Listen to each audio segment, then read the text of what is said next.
साथियों, महाराष्ट्र में चुनावी दंगल चल रही है और चुनावी दंगल के चलते बहुत बड़े मुद्दे सामने आते जा रहे हैं, जिसमें अभी जो उभरता सितारा कह सकते हैं या फिर ओबीसी मराठा का आरक्षण का मुद्दा लेकर चुनाव के पहले जो सरगर्मियां थी उसका भी मुद्दा चल रहा है। तो उस मुद्दे को ध्यान में रखते हुए हम आज स्पेशल आपके साथ में आ रहे हैं। तो मैं सनी सहारे, आप देख रहे हैं हमारा यूट्यूब चैनल।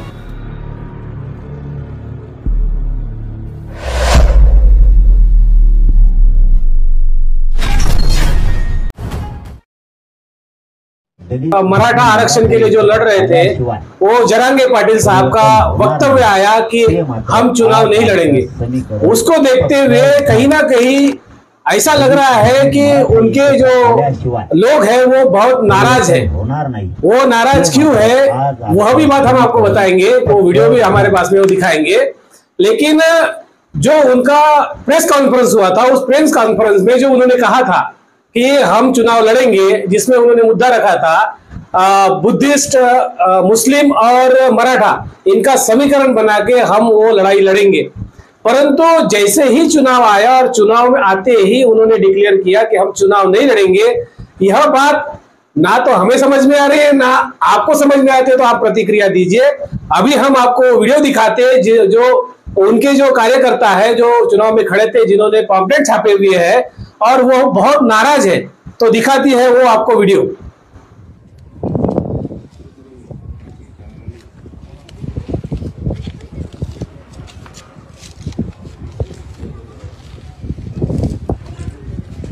दोन दिवसापूर्वी सराटीमध्ये सभा झाली, त्यावेळी मनोज दादांनी सांगितलं की मी पाडा म्हणणार नाही, निवडून आणा म्हणणार नाही, आणि जे बॉन्ड करून देतील त्यांना आपण पाठिंबा देऊ।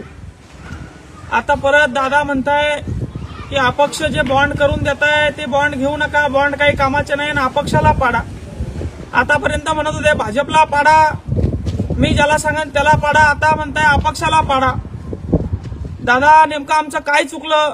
आम्ही प्रामाणिकपणे तुमच्यासोबत राहिलो असं देखील कळलं। दादा, तुमच्या विरोधात जात नाही, समाजाच्या विरोधात जात नाही, मात्र नेमकं आम्ही चळवळीतून काय सिद्ध करतो आहोत? आरक्षण देखील भेटत नाहीये, मग लढून आरक्षण मिळणार नसेल तर आम्ही पुन्हा फाश्याच घ्यायच्या आहेत का?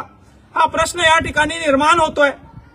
फुलंब्री तालुक्यातील व तसेच महाराष्ट्रातील तमाम मराठा समाजाला विनंती आहे की आम्ही इलेक्शनला फॉर्म ठेवला, बॉन्ड करून दिला, लढतो म्हणून सांगितलं, तर दादांचं म्हणणं आहे अपक्षाला सुद्धा पाडा। तर सरळ सरळ नेमकं मतदान कोणाला करायचं हा प्रश्न या ठिकाणी निर्माण होतोय। ज्यावेळी दादांनी फोन केले, मागच्या वेळी भेटायला गेलो नाही, मात्र यावेळी 2-3 वेळी दादाला भेटायला गेलो, अजूनही दादाला भेटायला जातोय। समाज म्हणून नव्हे तर शेतकऱ्याच्या 18 पगड जात्याच्या समस्या म्हणून या ठिकाणी उभा राहतोय, तरी देखील आम्हाला पाडण्याचा आदेश या ठिकाणून येतोय। लाज या गोष्टीची वाटतेय।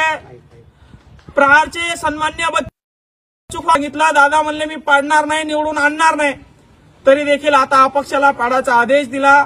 काल झालं, आज सकाळी झालं, दुपारी पुन्हा तेच झालं। पण आता नेमकं करायचं काय? गुलाल आम्हाला लागणार नाही आहे हे कळून चुकतंय। दादाच्या समाजाच्या विरोधात आम्ही जात नाही, आमचं काम प्रामाणिक आहे, आम्ही भूमिकेशी प्रामाणिक राहतो, भूमिका बदलत नाही। नेमकं घोडं कुठं पेंड खातं हे कळायला मार्ग नाही। दादा, तुमच्या पाया पडतो, तुम्हाला भेटायला येतो, नेमकं असं का आमच्या सोबत होतंय? आज सगळे लोक नारळ आम्ही आणून ठेवले, 1 लाखभर रुपयाचे पॉम्पलेट या ठिकाणी छापून ठेवले, तुम्ही अपक्षाला पाडण्याचा आदेश दिला। हा धक्कादायक आदेश आमच्यासाठी आहे। तुम्ही सांगाल तर आम्ही जीव द्यायला तयार आहे, मुंडका तुमच्या पायथ्यावर ठेवायला तयार आहे, मात्र असे आदेश देऊन आमचं आयुष्य उद्ध्वस्त होण्याचं काम या ठिकाणी आहे। दादाचा आदेश लोकसभेला येतो, याला पाडा, विधानसभेला पुन्हा तोच आदेश येतो, याला पाडा। नेमकं आमची काय चुकी झाली? आम्ही पैसा कमवला नाही, आम्ही मॅनेज झालो नाही, हीच आमची चुकी आहे असं कुठतरी आज वाटायला लागलंय, आणि म्हणून आज प्रचाराचा नारा फोडायचा आम्ही थांबवलाय। मी या ठिकाणी या इलेक्शन मधून माघार घेतोय। सर्व महाराष्ट्राच्या फुलंब्रीच्या जनतेला विनंती आहे, तुम्हाला कुणाला मतदान द्यायचं द्या, पाण्याला मतदान देऊ नका। मी या निवडणुकीतून माघार घेतोय, कारण मला माहितीये मी निवडून येत नाही। दादा जर विरोधात असेल तर, समाज विरोधात असेल तर मी निवडून येत नाही। सगळ्या समाजाला अंगावर घेतलं, सगळ्या समाजाला घोडे लावले, गाड्या फोडल्या, काय कुटाने केले, आणि समाज पुन्हा विरोधात जात असेल तर आम्हाला इलेक्शन नको। अशा हजार आमदारक्या समाजासाठी आम्ही सोडून द्यायला तयार आहे। मात्र आमचं काय चुकलंय हा प्रश्न आयुष्यभर देखा आपने अभी जरांगे साहब ने जो निर्णय लिया है कि चुनाव नहीं लड़ेंगे, उसका कारण जो बता रहे हैं वो सोचने वाली बात है कि उन्होंने जो कहा कि जो समीकरण हमने बनाया था मराठा, मुस्लिम और बुद्धिस्ट, तो उन उम्मीदवारों की जो सूची है उन तक नहीं पहुंची, उसके वजह से हम चुनाव नहीं लड़ेंगे, यह उनका निर्णय है। और उन्होंने कहा कि जो हमारा जो मुद्दा है आरक्षण का, उसका जो समर्थन नहीं करते उनको हराओ, ऐसा उन्होंने कहा था। लेकिन उन्होंने जो समीकरण बनाया उसके आधार पर जो बौद्धों के प्रतिनिधि के तौर पर राजरत्न आंबेडकर जब वहां गए थे वो यह इसका खंडन कर रहे हैं। तो देखते हैं वो क्या कहते हैं। शिवराय, आज सकाळीच जी बातमी आपण सगळ्यांनी ऐकली, वाचली, बघितली, त्यामुळे आम्ही पण शॉक आहोत। जे समीकरण आज आपण महाराष्ट्राच्या इलेक्शन्समध्ये सामोरं जाणार होतो, महाराष्ट्राच्या निवडणुकांमध्ये मराठा, बौद्ध, मुस्लिम, दलित अशा समीकरणाच्या माध्यमातून आपण महाराष्ट्रात मनोजदादा जरांगे यांच्या नेतृत्वाखाली जे इलेक्शन्स लढणार होतो, आज सकाळीच एक बातमी आली की आता आपण इलेक्शन्स लढणार नाही आहोत। तर लढणार नाही आहोत, मनोजदादा जरांगेंना आम्ही सर्व अधिकार देऊन ठेवले की त्यांनी जे काही निर्णय घेतील तो आम्हाला मान्य असेल, परंतु आपण लढणार का नाही आहोत याचं जे काही कारण दिलेलं आहे ते मराठा समाजाला समजणं अत्यंत गरजेचं आहे। कारण आम्हाला इलेक्शन्स महत्वाच्या नाहीत, मराठा समुदायामध्ये आज बौद्धांप्रती, मुसलमानांप्रती जे प्रेम आणि आदर निर्माण झालाय तो कुठे त्याला कुठे धक्का लागता कामा नये। आणि म्हणून मी आज सांगू इच्छितो की आज जे काही कारण दिलंय की बौद्धांची, दलितांची आणि मुसलमानांची यादी आली नाही, त्यामुळे आपण इलेक्शन्स लढत नाही आहोत। परंतु मी सांगू इच्छितो की आमची यादी, मुसलमानांची यादी ही खूप आधीच मनोजदादांना आपण दिलेली आहे, त्यामुळे यादी न मिळणं त्यासाठी आपण इलेक्शन लढत नाही आहोत हे कारण नाही आहे।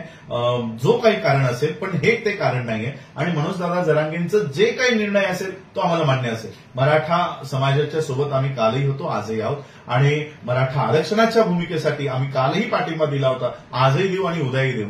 आज जी मैत्री आमच्यासाठी इलेक्शन्स महत्वाचं नाही, मराठा, मुस्लिम, बौद्ध, दलित हे जे मैत्री आज झालेली आहे ती आमच्यासाठी अत्यंत महत्वाची आहे आणि म्हणून त्या पद्धतीने मी हा खुलासा करण्यासाठी आलेलो आहे। त्यानंतर अनेक लोकांना आज अर्ज मागे घेण्यासाठी लावलेले आहे, परंतु अनेक लोक ते आपले अर्ज मागे घेऊ शकलेले नाहीयेत, कारण 3 वाजेपर्यंतची वेळ होती। अनेक लोक काल रात्री, आज सकाळी 3 आणि 4 वाजेपर्यंत अंतरवालीलाच होते। मी काल स्वतः 9 वाजेपर्यंत अंतरवालीमध्ये होतो आणि म्हणून अनेक लोकांना आपले अर्ज मागे घेणं शक्य झालं नाही।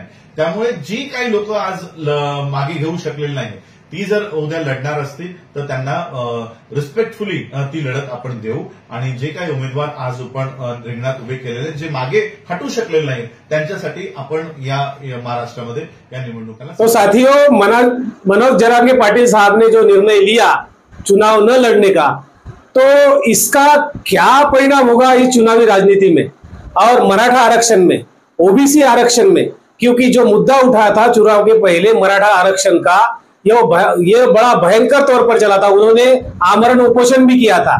तो इस उथल पुथल में आने वाले चुनाव दंगल के बाद क्या निर्णय होगा, इसकी क्या आपके पास जानकारी और क्या आपकी राय है, प्रतिक्रिया है, हमारे कमेंट बॉक्स में बताइए कि आप क्या सोचते हैं जो अभी तक राजनीतिक चाल चली जा रही है।